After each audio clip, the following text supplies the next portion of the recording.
नमस्कार दोस्तों, आज इस वीडियो में हम देखेंगे सीजीपीएससी द्वारा 2022 26 मई को आज सीजीपीएससी का मेंस का एग्ज़ाम लिया गया था, जिसमें फर्स्ट पेपर के अंतर्गत कैसे प्रश्न आए थे उनका हम देखेंगे। किस प्रकार से प्रश्न पूछे गए थे उन प्रश्नों को हम देखने वाले हैं।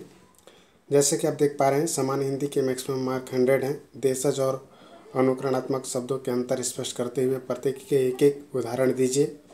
इस प्रकार के प्रश्न पूछे गए थे। हम ये भी बताएंगे कि आपको कौन से पुस्तकें पढ़नी चाहिए जो इस प्रकार के प्रश्नों को वहाँ पर हम देख पाएंगे। तो इस प्रकार के महत्वपूर्ण प्रश्न, जैसा कि आप सभी कोचिंग में पढ़ते होंगे, तो महत्वपूर्ण रूप से तो आपको बेसिक क्वेश्चन करा दिए जाते हैं। कुछ ऐसे प्रश्न होते हैं जिनका आपको बेसिक पुस्तक आपको पढ़नी होती है, जो कोचिंग के नोट्स में भी नहीं होते हैं और आपके नोट्स में भी नहीं होते हैं।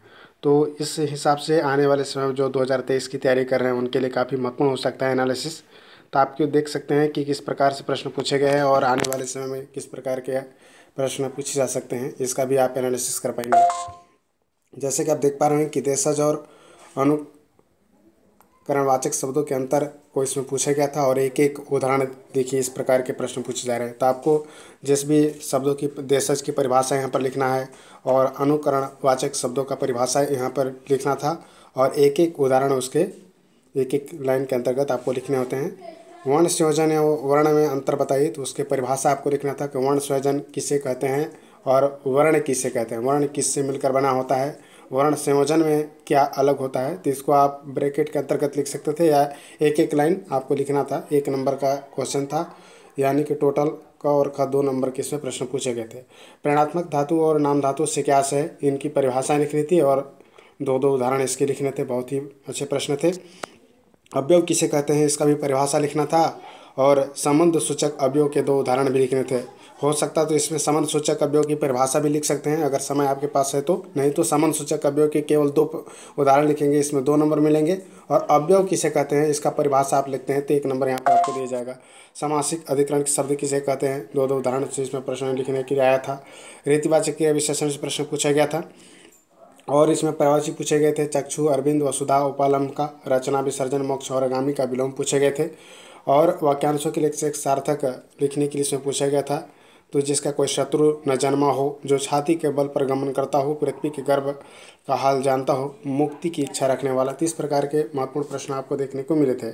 इसी प्रकार से प्रश्न पूछा गया था कि घृणा, प्रतिछाया, चित्रक और अनूप में तद्भव शब्द थे, तो उसको तद्भव रूप में आपको लिखना था। ये तत्सम शब्द में थे। तो घृणा को हम तद्भव यानी कि आप कह सकते हैं शुद्ध हिंदी में घृणा को क्या कहा जा सकता है, प्रतिछाया को किस हिसाब से लिखा जा सकता है, चित्रक माने क्या होता है, अनूप अनूप ये सभी संस्कृत से संबंधित शब्द होते हैं। उन सभी शब्दों को हम तत्सम कहते हैं। और ये जो दिया है तत्सम दिया है, तद्भव रूप में इसमें लिखने थे। अव्ययभाव समास का परिभाषा लिखना था। समास विग्रह से हमेशा प्रश्न पूछे जाते हैं। काफ़ी अच्छे प्रकृति के प्रश्न रहे हैं। संधि विच्छेद करने के लिए हमेशा पूछा जाता है, इसका पैटर्न सही है। और तदित प्रत्यय किसे कहते हैं, आस और पन प्रत्ययों का एक एक शब्द की रचना यहाँ पर लिखने के लिए बोला गया था। शुद्ध रूप में लिखना था लघुत्तर, घनिष्ठ का, औपनिवेशिक का, दुरावस्था का, प्रागैतिहासिक का, हिरण्यकश्यप का। हिरण्यकश्यप को छोड़कर सभी क्वेश्चन रिपीट थे। इस प्रकार से आप देख सकते हैं। हिंदी का प्रश्न कहें तो सब ठीक ठाक ही हैं। इसमें मैंने एनालिसिस किया था जिसके अंतर्गत हम देख पा रहे हैं। इसमें मुहावरे के बारे में भी पूछा गया था और भारतेंदु योगिन पत्रकारिता के बारे में पूछा गया था और साहित्यकारों के बारे में पूछा गया था, रीतिकाल के बारे में पूछा गया था। और इसके बाद यहाँ पर आपको एक जो है अपठित गद्यांश दिए जाते हैं, उसके आंसर यहाँ पर लिखने के लिए आपको बताया गया था।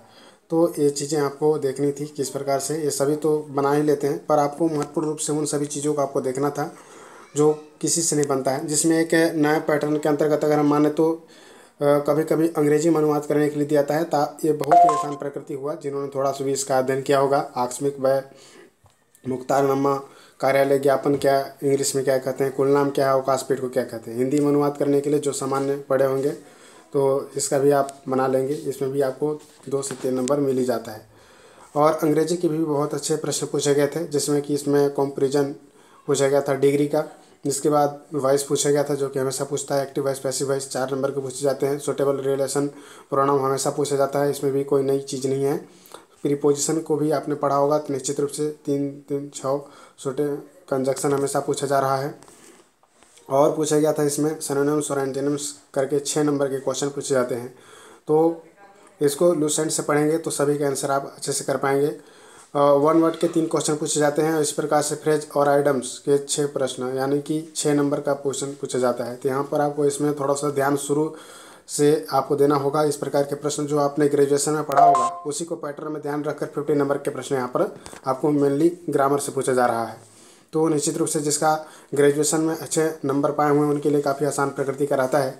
छत्तीसगढ़ में यदि आप अच्छे से पढ़े हो तो या छत्तीसगढ़ के निवासी हैं तो इस प्रकार के प्रश्न आपके लिए काफ़ी अच्छे होंगे। छत्तीसगढ़ का समानार्थी शब्द इसमें लिखना था, जो कि यहाँ पर हिंदी शब्दों के छत्तीसगढ़ समानार्थी शब्द पूछे गए थे। शुद्ध, जिद्दी, पैतृक, संतानहीन, जबरन का क्या होगा।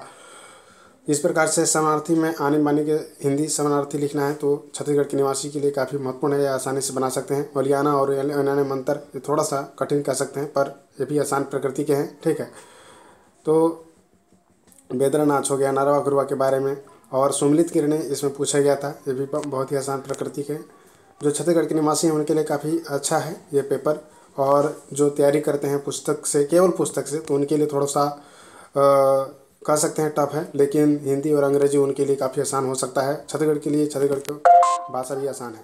तो इस प्रकार की महत्वपूर्ण जानकारी के लिए हम लाइक शेयर सब्सक्राइब कीजिएगा। फिर मिलते हैं नेक्स्ट इसके पार्ट के अंतर्गत जो होने वाला है। नेक्स्ट पार्ट जो है आपका निबंध का है, निश्चित रूप से उनके लिए हम पेपर लेकर आएंगे, तो शेयर कीजिए। जय हिंद।